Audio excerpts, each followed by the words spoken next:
Hello students, welcome to my YouTube channel the Hindu focus IAS. दोस्तों, आज है 5 दिसंबर और आज हम बात करने वाले हैं important the Hindu editorial article के बारे में। सबसे पहले अगर हम देखें तो आज हम देखने वाले हैं, पहला है प्रधानमंत्री अजय योजना के बारे में, जो आपको पता होगा कि ये हम गवर्नमेंट से रिलेटेड इसको कोरिलेट कर सकते हैं। ठीक है दोस्तों। सेकंड की अगर हम बात करें तो सबसे पहले सेकेंड हम बात करने वाले हैं आज, वो है हमारा रोड डस्ट पोल्यूशन के बारे में। आपको पता होगा कि पोल्यूशन दिल्ली में कितना ज्यादा खतरनाक होता जा रहा है, तो ये हम इन्वायरमेंट में इसको देखेंगे। थर्ड देखेंगे एक्सरसाइज यूके वेरिएंट, जो इंटरनेशनल रिलेशन से रिलेटेड है, हम इसको देखेंगे। एंड फोर्थ में देखने वाले इंडिया का कमिटमेंट जो है डिसेबिलिटी राइट्स है, उसके बारे में देखने वाले, जो पॉलिटी और गवर्नमेंट में देख सकते हैं। और लास्ट में आपको पता है जैसे डेली की हम प्रीलिम्स फोकस के कुछ टॉपिक को डिस्कस करते हैं। चलो दोस्तों, लेट्स स्टार्ट करते हैं आज के द हिंदू एडिटोरियल आर्टिकल के बारे में। सबसे पहले प्रधानमंत्री अजय की अगर बात करें, प्रधानमंत्री जो अनुसूचित जाति अभ्युदय योजना, ये 100% सेंट्रल स्पॉन्सर है, यानी पूरा 100% इसको सेंट्रल गवर्नमेंट कर रही है स्पॉन्सर स्कीम के लिए। और ये देखा जाए तो इम्प्लीमेंटेड हुआ था 2021 और 22 में इसकी शुरुआत हुई थी। ठीक है, तो ये मेनली फोकस की जाती है। इसमें दो और जो स्कीम थी उसको मर्ज किया गया, प्रधानमंत्री आदर्श ग्राम और special centre assistant to schedule, तो ये दोनों को मिलाकर इसको बना दिया गया। अब मेनली ये फोकस करता है क्या, ये शेड्यूल कास्ट के लिए सबसे ज्यादा ये इंपॉर्टेंट योजना है। चलिए देखो, फुल नेम आपको जैसे मैंने बताया कि प्रधानमंत्री अनुसूचित जाति अभ्युदय योजना, इसकी लॉन्च हुई थी 21-22 में। कौन सी मिनिस्ट्री है, तो ministry of social justice and empowerment से रिलेटेड है। 100% सेंट्रल स्पॉन्सर स्कीम है। ठीक है, ऑब्जेक्टिव की अगर हम बात करें तो आप होलिस्टिक जो सोशियो जो इकोनॉमिक डेवलपमेंट है, शेड्यूल कास्ट किससे रिलेटेड करता है। 3 स्कीम मर्ज इनटू प्रधानमंत्री अजय योजना के अंतर्गत 3 स्कीम मर्ज हुए। प्रधानमंत्री आदर्श Gram Yojana, special centre assistance to एसएससीपी वाला है, उसके बाद बाबू जगजीवन राम चटरवास योजना के अंतर्गत ये तीनों लोग मिलाकर पीएमजे को बनाया गया। मेजर कंपोनेंट इसके आदर्श ग्राम कंपोनेंट्स, इसमें डेवलपमेंट करता है शेड्यूल कास्ट के जो डोमिनेंट विलेज है उनको। ग्रांट इन 8 कंपोनेंट्स में skill development and income generation and hostels components भी इसमें हॉस्टल है, रेसिडेंशियल हॉस्टल है फर्स्ट शेड्यूल स्टूडेंट के लिए। नो इंडिविजुअल हाउसिंग प्रोविजन, मतलब कोई प्रोविजनल जो है हाउस जो इंडिविजुअल नहीं है, ये सिर्फ हॉस्टल की व्यवस्था है।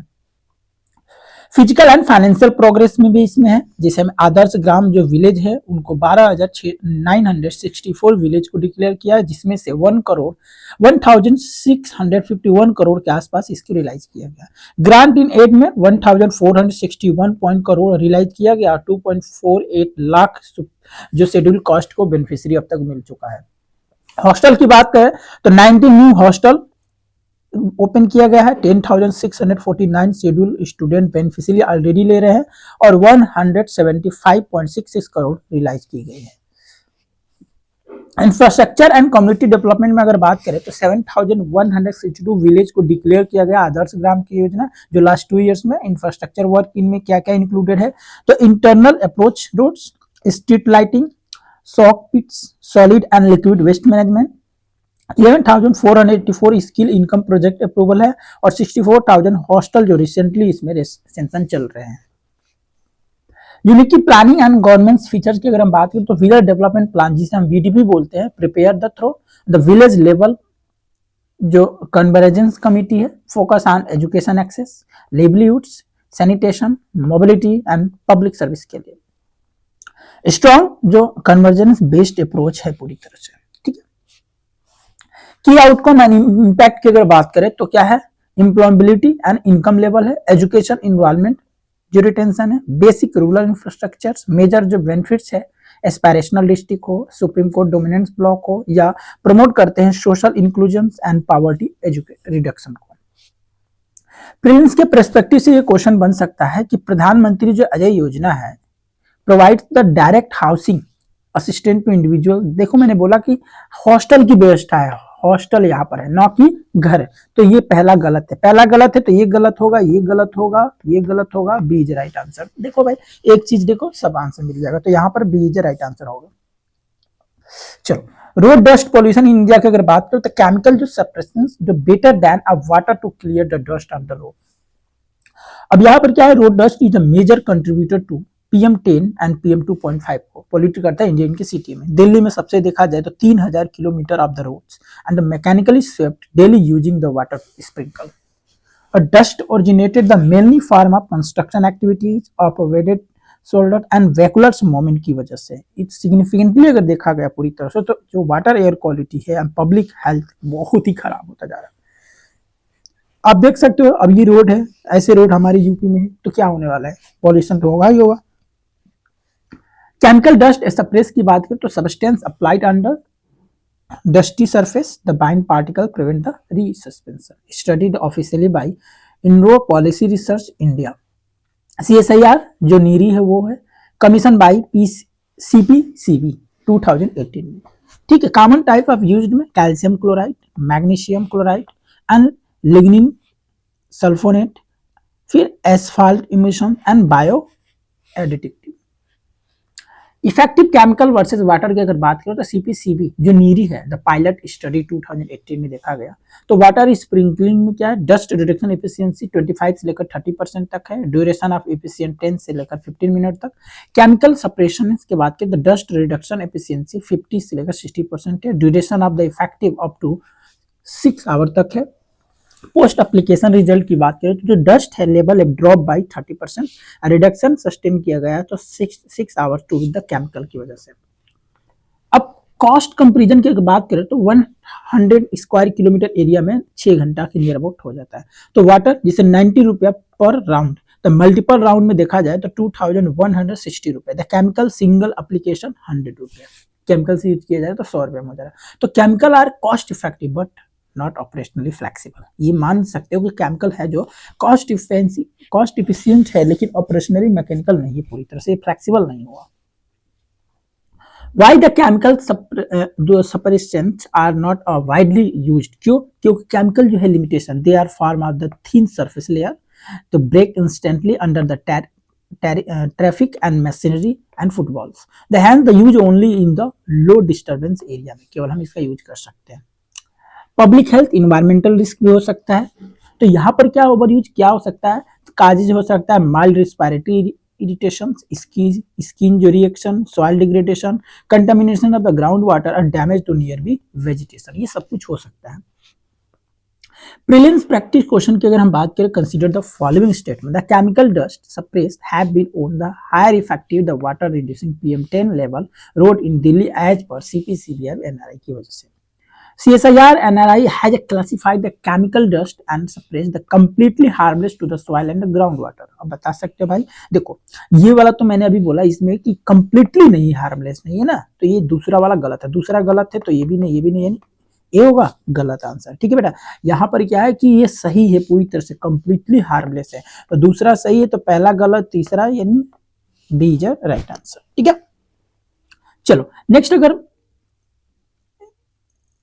सॉरी हाँ दूसरा गलत है तो ए इज राइट आंसर होगा। चलो नेक्स्ट अगर हम बात करते हैं वो India Maldives joint military exercise UK variant के बारे में। अगर 2025 में, तो आपको पता होगा इंडिया और मालदीव दोनों का एक ज्वाइंट मिलिट्री एक्सरसाइज चल रहा है जो फोकस करता है counter terrorism of in jungles and semi urban and coastal terrorism. अब यहाँ पर अगर हम बात करें तो बायलैटरल एक्सरसाइज है बिटवीन इंडियन आर्मी और मालदीव नेशनल डिफेंस फोर्स के अंतर्गत, जिसे MNDF है। इसका नाम रखा गया है इक्वेरिन, मींस होता है फ्रेंड्स इन देविन लैंग्वेज में बोला गया है इसको। सिंबलिस क्या है, defence corporation, mutual trust and strategy partnership in Indian ocean religion में। 14 एडिशन में अगर देखा जाए तो ड्यूरेशन ये चलेगा 2 दिसंबर से लेकर 15 दिसंबर तक ये चलेगा। लोकेशन होगा तिरुवनंतपुरम केरला। इंडियन कॉन्टिनेंट की अगर बात करें तो 45% पर्सनल जो है सदर्न कमांड में होगा। मालदीव कॉन्टिनेंट में 45 पर्सनल फ्रॉम द MNDF की वजह से होगा। पोस्टल इंडियन वेन्यू जो है पुणे और बेलागावी में होगा। अब इक्वेरियन अगर 2025 की बात करें तो आप देख सकते हो कि India Maldives joint training exercise ये चलाए जा रहे हैं। आप ये देख सकते हैं इस साइड में ये कौन है और इस साइड में कौन है, ये दो चीज दोनों को डिवाइड किया गया पूरी तरह से। ठीक, तो ये इंडियन आर्मी है और ये आपका मालदीव आर्मी है। चलो प्राइमरी ऑब्जेक्टिव की बात करें तो training in the counter insurgency CI जो काउंटर टेररिज्म होगा। ऑपरेशनल टेररिज्म जैसे जंगल, सेमी अर्बन, कोस्टल में। फोकस एरिया क्या होगा, tactical drills, joint operational planning and special operation भी इसमें चलाए जाएंगे। अब स्ट्रेटेजिक एंड टेक्नोलॉजिकल फोकस में इंटीग्रेशन द नीचे इमर्जिंग टेक्नोलॉजी इन्हांस करेंगे, inter operationality, team work, sharing of the best practices and technical innovation की वजह से होगा। स्ट्रेटेजिक इंपॉर्टेंस फॉर इंडिया की अगर बात करें तो स्ट्रेटेजिक क्या होगा, India and neighbourhood first policy. SAGAR doctrine की अगर बात करें तो security the growth for all in region enhance करेंगे, maritime security, counter terrorism coordination, stability in Indian Ocean region में, और मालदीव स्ट्रैटेजी जो लोकेटेड होगा major sea line in the communication में। अब इंडिया मालदीव देख सकते हो कहाँ पर है, ये मालदीव का इलाका है इतना, ठीक है, और ये इंडिया है। तो यहाँ से ये कहाँ किया जा रहा है, ये इंडिया, ये लड़ेंगे दोनों जाकर आपस में, ठीक है, मतलब प्रैक्टिस करेंगे। प्रीलिम्स के पर्सपेक्टिव से ये क्वेश्चन बन सकता है, बता दो क्या हो जाएगा कि the reference of India Maldives joint military exercise Ekuverin consider the exercise Ekuverin in the focus on counter insurgency counter terrorism operation across the jungle semi urban. देखो अब सिंपल सी बात है यहाँ पर कि देखो अभी मैंने बोला कि ये क्या करेगा, काउंटर करने का काम कर रहा है, तो भाई पहला तो सही हो गया ना। दूसरा it is joint tri service, देखो ट्राई सर्विस नहीं है भाई, ये सिर्फ दो ही सर्विस है, एक इंडियन आर्मी है और उसके बाद वहां की आर्मी, ये एयरफोर्स का काम नहीं है इसमें, ठीक है। तो दूसरा अलग गलत हो गया, तो ये गलत, ये गलत, ये गलत, तो सही इज राइट आंसर। नेक्स्ट बात करते हैं, India the commitment to the disability the rights. अब पीआईबी से ये छपा हुआ निकला हुआ international year of the cooperative में। अब देखते हैं इसके बारे में क्या है। देखो scales and significance of issue में अगर बात करें तो सेंसस जो लाया गया था जो 2011 में 2.68 crore the personal with disability and PWD जो है 2.21% of the India is the population को पूरी तरह से कर रहा है। और जेंडर डिस्ट्रीब्यूशन की अगर बात करें तो 1.5 करोड़ जो है मेल्स, 1.18 करोड़ द फीमेल्स इस पे काम करेंगे। Disability is now the recognised as the human right.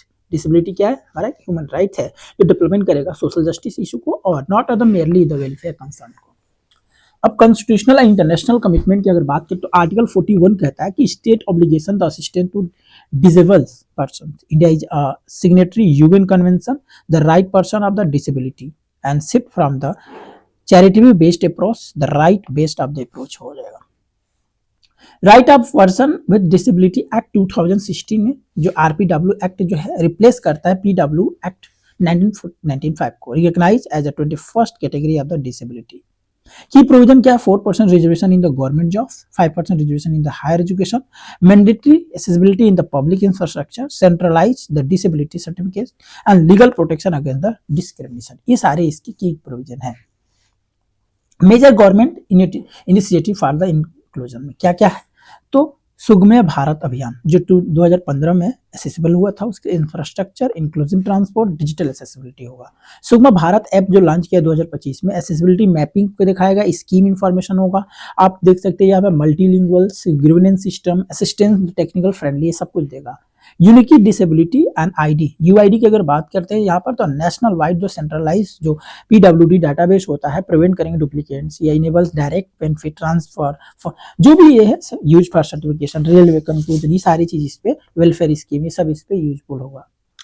Economic and social empowerment अगर बात करें तो एडीपी स्कीम जो लाया गया 1981 में, provision for artificial limbs and the hearing aids and wheel chairs and cycles implements को लाया गया था, इम्प्लीमेंटेड किया गया था एएलएम सीओ की वजह से। और केस एग्जांपल में बात करें like Kritika, now is the life transforming the impact में। नेशनल दिव्यांगजन फाइनेंस डेवलपमेंट कॉर्पोरेशन जो एनडीएफडीएफसी जो है वो दिव्यांग स्वावलंबन योजना के अंतर्गत विशेष माइक्रो फाइनेंस योजना भी इसके अंतर्गत आती है। एजुकेशन स्किल एम्पावरमेंट में अगर बात करें तो प्रधानमंत्री दक्ष डीएपी जो है पोर्टल ऐप है, दिव्यांग कौशल विकास के लिए लाया गया, दिव्यांगजन रोजगार सेतु लाया गया। NAP SDF the national action plan for the skill development of PW जो एमयू जो किया गया था अमेजन यूथ जॉब्स और गोडरेज प्रॉपर्टीज के लिए। जियो टैग जॉब वैकेंसी है जो अक्रॉस द इंडिया में लाया गया। Promotion of Indian sign language ISL जो है रिसर्च एंड ट्रेनिंग सेंटर के लिए रखा गया 2015 में। वर्ल्ड का लार्जेस्ट आईएसएल डिजिटल रिस्पोजिटरी है जो 2015-25 में लाया गया था। द पीएम ईविडा चैनल जो है 31 डेडिकेटेड आईएसएल एजुकेशन जो एनसीईआरटी जो इसमें एमयू साइन की गई थी उसकी वजह से है। और एक और आप होगा प्रशस्त ऐप, ये भी इसके यूजफुल होता है। कल्चरल एंड इकोनॉमिकल इंक्लूजन, दिव्यांग अगर काला मेला की अगर बात करें तो प्लेटफॉर्म फॉर दिव्यांग इंटरप्रेन्योरशिप आर्टिशियन के लिए, link with the local vocal for local startup के लिए भी है। 2025 का एडिशन जो है पटना में 26 मनाया गया, बड़ोदरा में 23 था, जम्मू में 24 था। इंक्लूडेड में जो assistancy, technical stalls, job fairs, cultural programme, ये सब कुछ इनको लाया गया। पर्पल फेस्ट अगर देखा जाए फेस्टिवल 2025 में डिजिटल इंक्लूजन में जो अ ब्रेक थ्रू के थ्रू तो लॉन्च किया गया था रिमॉम द सिग्मा ऐप के द्वारा, और ISL स्किल सर्टिफिकेट भी दिया जाता है। ASL and BSL training and ISL interpreters भी हो। स्टेट की बात करें तो global employability of Indian interpretation, disability inclusion, educational ecosystem. Challenges में बात करें तो पुअर द रूरल एसेसिबिलिटी होगा, low private sector disability empowerment, uneven implement across the states and infrastructure and audit skill now के लिए भी जाना है। वे फॉरवर्ड की बात करें तो mandatory disability audit for the public projects, ठीक है, private sector, reservation institute, universal assistant technology and AI enable the accessibility tools भी है। मेंस पर्सपेक्टिव से क्वेश्चन हो सकता है, देखो दोस्तों 15 मार्क्स का एक क्वेश्चन है, आप 3 पेज में इसका आंसर इजीली लिख सकते हो। अब क्वेश्चन है, India has the move from a welfare centric approach to right based framework disability inclusion, critically examine the transition of with reference the right for a person and disability act 2016 recently digital initiative। आप इस पे लिख सकते हो answer, ठीक है, Telegram channel पर भेज सकते हो। प्रीलिम्स फोकस की अगर बात करो तो सबसे पहला जो आज का टॉपिक है वो है simulation the decode the pure the twins and radio galaxies twisting in the space. What are the twins radio galaxy में अगर देखा जाए तो extremely where radio the closely system only the 3 known to 5 and for when the merging massive placely and host the super massive जो black hole होगा, that is simulation meet the biosphere and plasma test के लिए। अगर these to reach the chest and travel into opposite directions and extending and for hundred thousands of the millions of the light years. JET are the study through the radio emissions which now is the show their other structure, bending and infrastructure the environmental. ठीक है। Law commission of India की अगर बात करें तो 23rd law commission of India से that is जो simultaneous the polls will become a law and with the parliament approval without the needing states and ratified by the least 50% of the state legislature. The first law commission of independent India establishment in the 1955 for the third year term of under the chairmanship of MC जो stable है, the former attorney general of India थे पहले। Law commission एक non statutory body के अंतर्गत आता है, advisory body में है, और established by the notification from the Ministry of the Law and Justice specific tenure and conduct the legal research for the reform के। इसकी एस्टेब्लिशमेंट की बात करें तो 1834 में पहली बार लाया गया था अंडर चार्टर एक्ट 1833 के अंतर्गत विद द लॉर्ड मैकाले के द्वारा लाया गया था। टेन्यूर की बात करें तो reconstituted for the fixed period and typically 3 years with the term of the reference defined in the notification. Composition की बात है तो इसके अंतर्गत फुल टाइम चेयरपर्सन जो होते हैं, फुल टाइम मेंबर होते हैं, एक्स ऑफिस मेंबर होते हैं, likely secretary department of legal affairs and part time the member भी होते हैं। फंक्शन की बात करें तो law commission function as the India the legal think tank combining research, consultation, drafting to recommendation reform, extending the rule of the law and modernize status।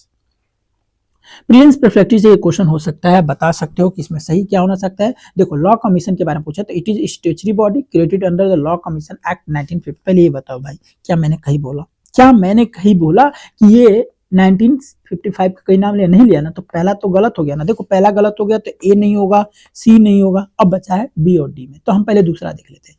Recommendation are binding the government of India, ऐसा कुछ है क्या? ऐसा कुछ मिला था क्या? कहीं रिकमेंडेशन की मैंने बात की क्या? कहीं गवर्नमेंट ऑफ इंडिया का बाइंडिंग किया? नहीं ना किया, तो दूसरा भी गलत। तो देखो ये गलत था, ये भी गलत था, तो ये भी गलत हो गया, बी इज राइट आंसर होगा, बस काम खत्म। ठीक है, तो दोस्तों आज का हमारा ये रहा एडिटोरियल आर्टिकल। हम फिर कल मिलेंगे एक नए एडिटोरियल आर्टिकल के साथ, तब तक के लिए आप अपना ध्यान रखिएगा। जय हिंद दोस्तों, जय भारत।